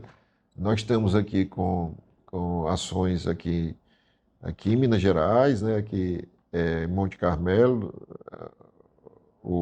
temos ações no Distrito Federal e temos ações também em Goiás, né? Tudo que faz parte da bacia, né? E a gente espera aí que esse projeto seja ampliado, possa ser potencializado aí, e outros comitês possam pegar esse exemplo, que eu acho que é um exemplo muito interessante, que traz benefícios, né, para o irrigante. A gente não pode fazer tudo pelo irrigante, né? Poderia fazer até um trabalho até de manejo mais aprofundado, tudo, mas, claro, tem que ter recurso, o cobertor é curto e a gente precisa fazer uma coisa eficiente e pulverizada até para que todos entendam e a gente também entenda qual é essa demanda e a gente possa aprimorar o trabalho, né? É uma ação do CBH, do Rio Paranaíba, gerenciada aqui pela ABA, Agência de Bacias, né, do Rio, e também o Inovagre. O Instituto Inovagre está aí dando esse apoio, desse suporte técnico para o CBH. E aí, você está gostando desse nosso podcast? Olha, aqui nesse podcast nós estamos também falando de manejo de irrigação. E falar de manejo de irrigação não pode faltar o assunto de tensiômetro, que é um equipamento que você insere no solo para fazer a medição da umidade de água no solo. Isso aqui é manejar a irrigação. Gostou? Vou deixar o link para que você fale com a nossa equipe. Até mais! Você tinha comentado antes de começar nosso bate-papo que parece, se eu entendi bem, que esse dinheiro que é usado para financiar isso também vem da cobrança de água. Isso. E esse é um tema muito polêmico também. Eu acho que daria até um outro bate-papo só para poder falar sobre cobrança de água, porque hoje vocês estão atendendo gente que não está pagando ainda pela água, é isso? Não. Ou todo mundo paga? São usuários que fazem o pagamento, sim. Fazem o pagamento. Está voltando. É um serviço que está voltando. É um serviço que está voltando para ele, né? Entendi. E aí isso é controlado lá com o hidrômetro em cada propriedade? Não. Ou como que esse dinheiro chega até... Ele paga de que forma o usuário desse serviço? Ele é gratuito o serviço, né? Mas da onde está vindo o recurso? Não, o recurso vem da receita, né, que a agência de bacia, a BHA, ela tem essa receita, né, da cobrança dos usuários. Sim. Porque é uma taxa anual. Uma taxa anual. Não é cobrado pelo metro cúbico d'água. Não, entende? Não, aí não sei. Aí eu já não sei. É porque o que a gente tem diversos usuários. Tem a indústria, tem o... não é só o irrigante que paga. Não é só o irrigante que paga, né? Todos os usuários de água, todas as outorgas. Na verdade, é pago por outorga. É pago por outorga, né? É pago por outorga. E ele tem vamos dizer assim, tem que pagar para que ele possa ser usuário, né? Claro, tem usuário que não paga, claro, como em todo canto tem inadimplência e até tem pessoas que não estão pagando, mas a maioria paga, mas não paga por esse serviço, né? Esse é um... Vamos dizer assim, interessante, só deixar um comentário sobre isso, né, que até um depoimento.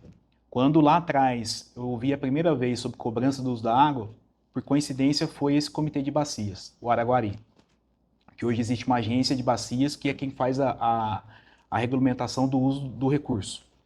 E quando isso foi divulgado, ficou bem claro, né? Quem fez a apresentação tentou deixar bem claro que era mais um pagamento que o produtor teria que ter, o usuário teria que ter, não só os produtores, né, os irrigantes, mas todos os usuários teriam que fazer esse pagamento, mas que não seria um recurso que iria para o Estado, que iria para o governo federal ou estadual. Esse recurso iria para um comitê de bacias que seria gerenciado pelos próprios usuários. É. Então, esse comitê de bacias, ele existe. E o que o Silvio está comentando é do rio Paranaíba. E é um rio que, no caso, é uma abrangência federal. Então, esse comitê de bacias tem os seus usuários, existe uma arrecadação, o valor que cada usuário paga pelo uso da água, uma taxa anual, que, se eu não me engano, vai ser menos de R$50 hoje, os valores atuais, por hectare irrigado. Tá? Então, não é uma taxa muito alta. E, além dos irrigantes, os outros usuários fazem os seus pagamentos, e eu não sei te falar se é por metro cúbico, qual o valor por metro cúbico agora, mas a gente pode trazer aqui no momento um debate sobre isso, né? E todo esse dinheiro é arrecadado, para onde ele vai? O comitê, que tem o irrigante lá participando também, e todos os outros usuários, sentam e definem, esse ano temos tantos milhões de reais, o que a gente vai fazer com esse recurso? Existe uma região que as nascentes diminuíram a vazão. Vamos fazer um reflorestamento lá, um repovoamento para melhorar a infiltração de água e restabelecer aquelas nascentes? Então parte do dinheiro vai para isso. Vamos melhorar a qualidade da água do rio X, porque a cidade, não vou dar nome de cidade aqui agora, mas tal cidade não faz o tratamento de água e é despejado todos os efluentes direto no rio. Vamos fazer o tratamento da água dessa cidade. Então, faz uma reunião, uma aprovação, e tantos milhões vai para a estação de tratamento de água dessa cidade. E isso já está acontecendo há alguns anos, e o que o Silvio trouxe é que, de forma inédita, esse comitê reuniu, e após um trabalho, uma mobilização, está na hora da gente colocar o recurso de volta para o produtor também, para o irrigante também. De que forma? Laboratório móvel de irrigação. Veja que interessante, né? Nunca veio para o irrigante? Com certeza veio, questão das nascentes, né? E isso melhora para nós, né? Aumenta a vazão dos rios. Mas é uma iniciativa que parecia novela, né? História de novela, né? E que está de fato acontecendo, e isso mexeu comigo. Eu poderia só dizer então que é uma iniciativa privada. É uma iniciativa privada. Da sociedade. Da sociedade. Se juntaram, se associaram para poder melhorar as condições. Isso. É um modelo de gestão de águas, de exemplo da França, que foi trago no Brasil. O Estado não participa, claro, vai participar com algumas ações complementares, ajuda, parcerias, é o que nós estamos também procurando. vota, né? Também tem assento no comitê. Mas a Agência Nacional de Águas tem papel fundamental. Agradecer até o Wagner Vilela, que é um técnico da ANA, que fez essa sugestão e me chamou para participar da reunião inicial, porque ele acredita. Eu já tinha conversado com o Wagner já há vários anos atrás, é um parceiro nosso lá no Inovag, em todos os Inovag ele participa, dando sugestões, e ele viu que o Laboratório Móvel de Irrigação se aplica bem nessa iniciativa, nesse início aí E eu acho que esse gesto do comitê para o setor da irrigação é muito importante.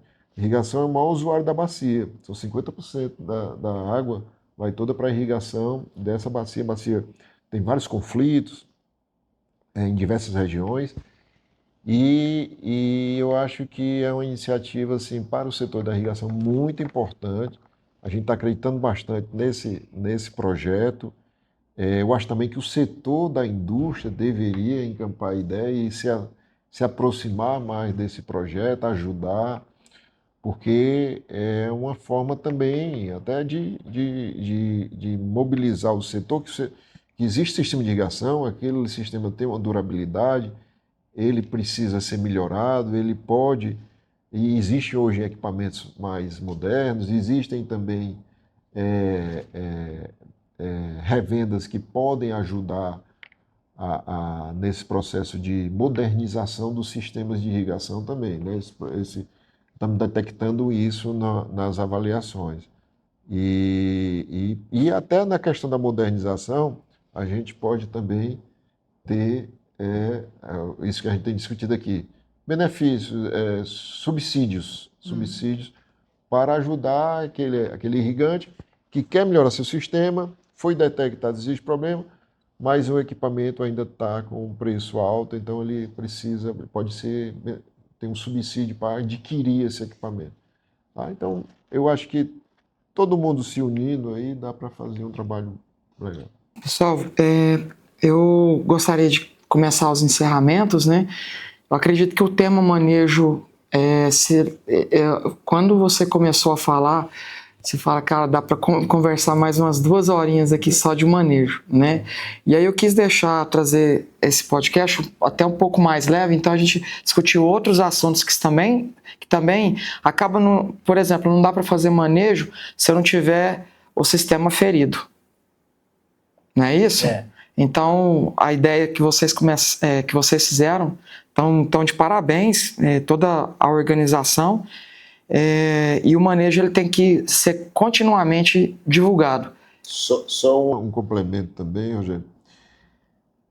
A ideia também do projeto, eu estava até conversando com o João Ricardo ontem, estamos falando de laboratório móvel de irrigação, mas não é só para irrigação, setor agrícola também, irrigação também de parques e jardins. Principalmente, eu acho que pode ter uma ação, vamos ter em breve, uma discussão nesse sentido na área também da irrigação de jardins. Viu? Isso já é feito na Flórida. Fazer a avaliação de jardins. Vai achar muita coisa cabulosa. Com certeza. E aí é diferente porque é visível, né? Tá ali no meio da rua. Mas vai achar muita coisa cabulosa, porque a irrigação agrícola, ela tem muita coisa já profissionalizada, né? Falta muito. Mas a de jardim, quando você vê alguns projetos com discos voadores direto no gramado, porque fica muito mais evidente, né? Às vezes não, né? Vamos ver. Se isso entrar, vai ser excelente, porque você também está tratando da mesma água que é tirada muitas vezes do mesma bacia, traz para o centro traz para o centro urbano, e é lógico, ela é paga. E é mais caro. E ela é paga, ela é mais cara o metro cúbico. E se fizer isso aí, eu acredito que aí vai ser mais difícil a porta abrir, viu? Para poder fazer. Porque vai ser mais difícil da porta. Mas se começar com o poder público municipal, ou com as prefeituras, né, que fazem também sua irrigação de parques, jardins e tudo, então eu acho que pode já iniciar. Quando alguém bate na porta da gente, a gente já liga a câmera, né? Fala, deixa eu ver quem está procurando, que não é normal. Pessoal, eu queria que vocês deixassem, assim, eu acho que a gente já se estendeu no tempo. Eu quero agradecer o Silvio, que é presidente da ABID. Só fazer mais uma última... O que é a ABID, como você é o presidente, né? O que vocês têm feito para melhorar a questão do manejo da irrigação no geral? Pronto, a ABID, né? Hoje nós estamos aí com a nova ABID, tivemos aí uma excelente gestão aí anterior, que foi do Everardo Mantovani, né? Também, a ABID tem muita história, fundada em 72, ela tem muita história. Agradecer a todos os gestores passados, o Elvésio, né? Fez um trabalho também importantíssimo, levou aí, como a gente diz, o piano nas costas, sozinho, e fez um trabalho também de segurar a ABID e muita contribuição. Aí veio o Everardo, que fez um trabalho de modernização da ABID, ações e até aproximar da ABID dos setores. Hoje a gente está aí seguindo aí os passos para fazer com uma equipe boa de diretores, né? O Eusime é um deles, o Zé Alves, que ele já citou, e temos vários outros diretores que têm ajudado a ABID nessa missão, né, de promover a irrigação e de fazer um trabalho aí de sensibilização de toda a comunidade de que é importante que nós tenhamos uma irrigação de alto nível aqui no Brasil. Com relação ao manejo, nós temos um programa de capacitação para irrigantes, temos diversas parcerias aí com instituições. Fizemos missões agora, o Eusímio veio recentemente de uma missão para a Califórnia, né? E ele fez um curso lá também, junto com o Zé Alves, fizeram um trabalho interessante, participaram de uma escola de microirrigação lá na UC Davis e também uma parceria muito boa com diversas instituições que a gente tem, proximidade internacionais. E fizemos também para a Espanha, para a região da Andaluzia, né, que isso ajudou muito. Levamos profissionais, levamos empresários, irrigantes, para conhecer um pouco da importância da irrigação e do manejo da irrigação no mundo, né? E eu acho que temos contribuído bastante com a revista Item, né? Com publicações importantes, publicações que falam muito do manejo. Congresso Nacional de Irrigação e Drenagem, o CONIRD, que tivemos ano passado em Fortaleza, né? E a gente sempre coloca no CONIRD uma área específica para manejo, discutindo para manejo. Eu me lembro bem, quando a gente foi fazer o primeiro, não foi nem o Inovagri Meeting, foi o Inotec. A gente criou o Inovagri em 2007, né? Foi fundado em 2007. Em 2007 mesmo, foi fundado em janeiro. Em setembro nós fizemos o primeiro Inovagri Meet, o primeiro Inotec, o Workshop de Inovações Tecnológicas na Irrigação, é um evento do Instituto Inovagri. Foi lá feito lá em Sobral e nós trouxemos o Allen, o Richard Allen. Pela primeira vez ele veio ao Brasil, nós fizemos um convite, porque a gente acreditava que o manejo era fundamental. E quem era a referência naquele ano, aí nós trouxemos o Allen e o Pereira, e o Luiz dos Santos Pereira, para falar sobre o manual da FAO, falar sobre o manejo da irrigação, sobre a evapotranspiração, sobre o KC, e foi assim eu acho que foi um marco na irrigação do Brasil. Depois dali, aí fizemos 2008, 2009, 2010, vários eventos, sempre trazendo Richard Allen, Luiz Santos Pereira, Dirk Reis, todos eles. Jack Keller. Trouxemos muitas referências, justamente porque, e aí até puxando um pouco daquele início, daquele ponto, essas referências ajudou muito a formar o corpo que a gente tem, corpo técnico de profissionais hoje que a gente tem no Brasil para irrigação. O despertar da curiosidade. Despertar da curiosidade, daquela referência, isso diz muito sobre você tem que ter aquelas referências que você vai seguir na sua profissão. E todos eles fizeram isso. Então, quanto a gente não colaborou nesses eventos todos, aí veio os Inovagri Meeting e agora juntamente com o CONIRD, né? Esse ano nós vamos ter o CONIRD, vai ser em Cuiabá, né, no Mato Grosso, vai ser de 11 a 15 de agosto, né? Estão todos convidados. Vamos ter o CONIRD, Congresso Nacional de Irrigação e Drenagem, a 35ª edição, a Feira de Irrigação do Mato Grosso. Pela primeira vez, o Mato Grosso vai ter uma feira de irrigação. É o estado que tem o maior potencial para crescer em área, né, da irrigação. E vamos ter o Fórum Latino-Americano de Irrigação, também é uma inovação, uma coisa que está vindo para o Brasil, que é o Fórum Latino-Americano de Irrigação Sustentável. Vários países da América Latina vão estar lá participando e é um momento bem bacana. Essas ações com certeza ajudam a divulgar o nome irrigação e a melhorar e capacitar, né? Eu gostaria que você deixasse um livro, uma indicação de um livro de cabeceira para quem está entrando na irrigação.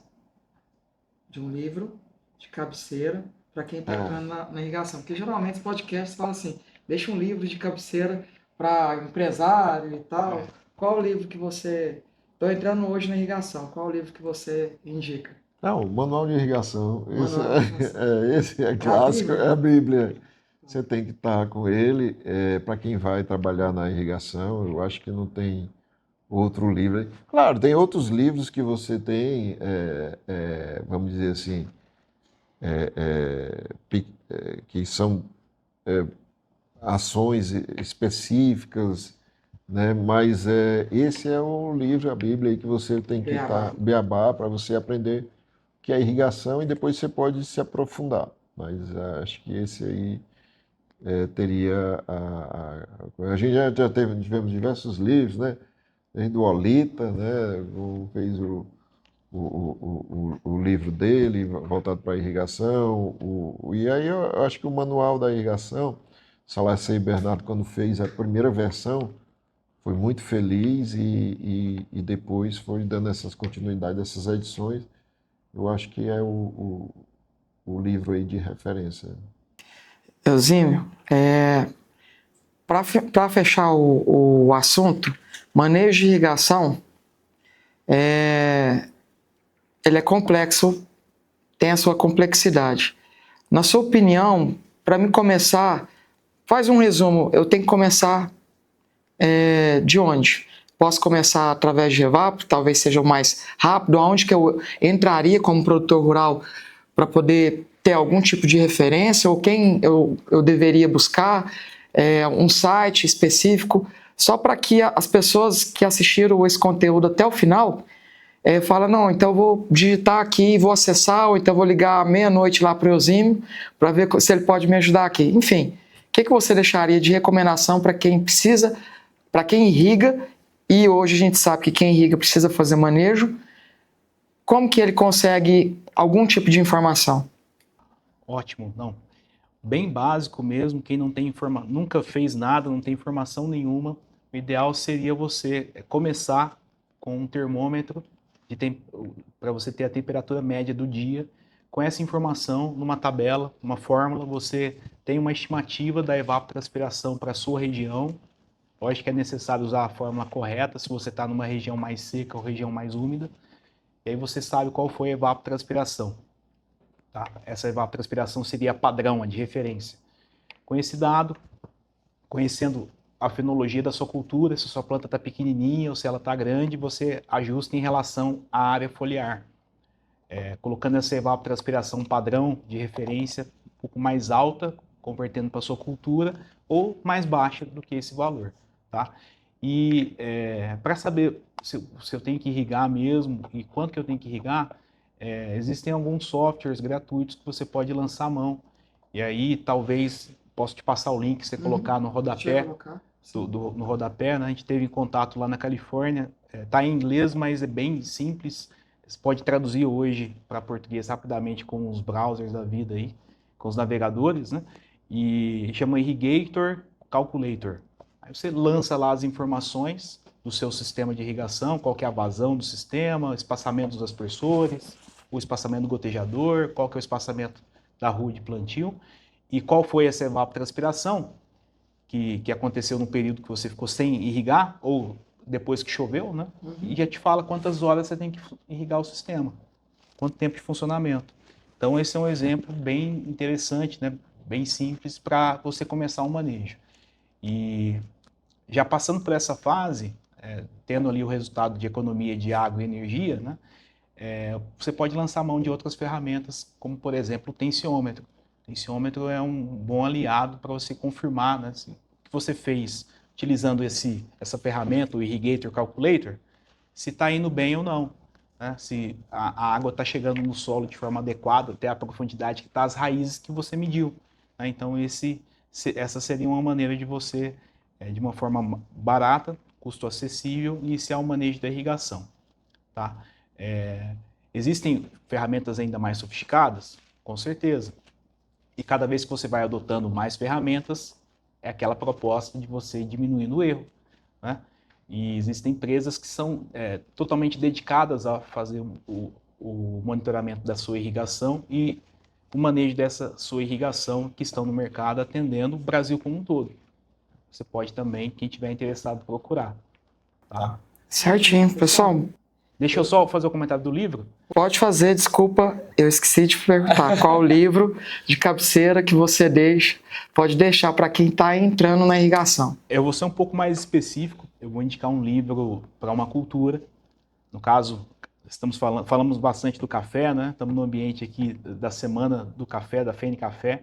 Então eu indico o livro Irrigação do Cafeeiro, do professor André Fernandes. É um manual também para quem quer trabalhar com café irrigado, né, com cafeicultura irrigada.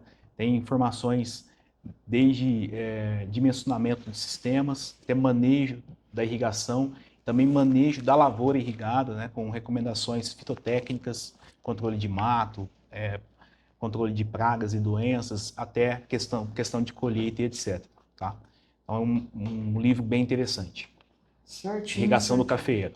Esse assunto livre é interessante, porque para irrigação, o Manual de Irrigação foi um livro assim, de referência e tudo. Hoje muita gente praticamente vai iniciar na irrigação, mas aí tem muitos livros, né? Assim, o Frisoni fez livro de aspersão, específico para aspersão, específico para localizado, pivô central.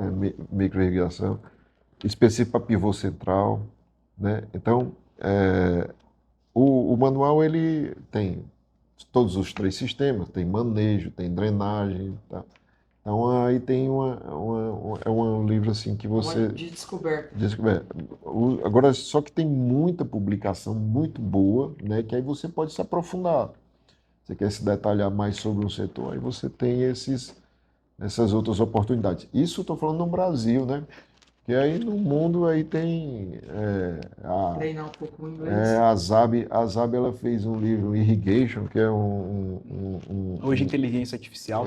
E hoje é interessante que você... É difícil, assim, você tá pegando no livro, né, para ler, né? Você está querendo ler no computador, livro digital e tudo, e aí é mais fácil. Você pode fazer download, como adquirir, como também alguns livros gratuitos.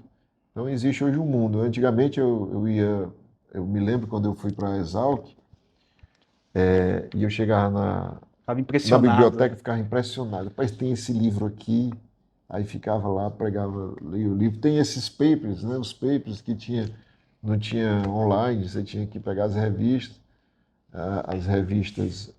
internacionais, então você ficava...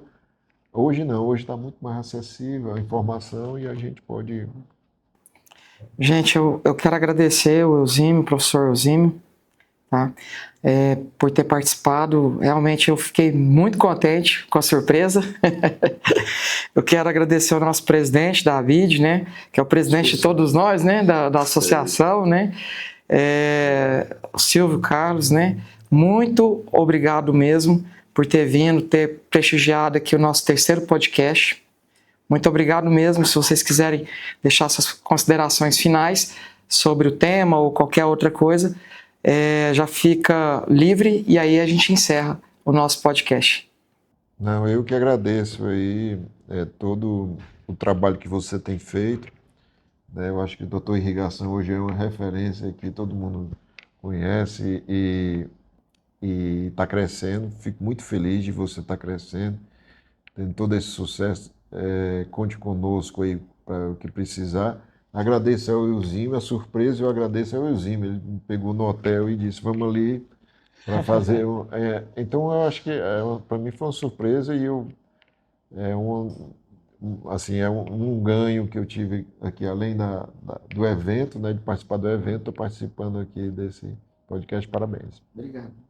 Rogério, parabéns pela organização do podcast, isso é muito importante, né? Trazer as pessoas aqui, compartilhar histórias e também conhecimento, né? E também pelo empreendimento, né? Ser empreendedor no Brasil não é fácil. Então, e você já tem uma longa jornada, então parabéns. Cumprimentar a todos, deixar uma saudação a todos, tá? Me coloco à disposição caso precisem de algo. E se puderem seguir a gente nas mídias sociais, vai ser fácil de encontrar, né? Eusímio, são poucos. Então, arroba Eusímio, vocês vão encontrar. É só @Eusímio?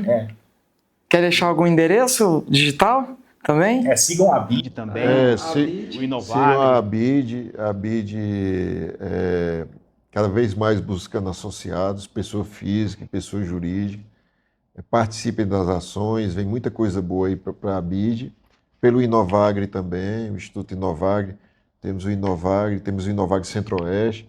Mandar um abraço para o Ricardo Gava, né, que faz um grande trabalho também.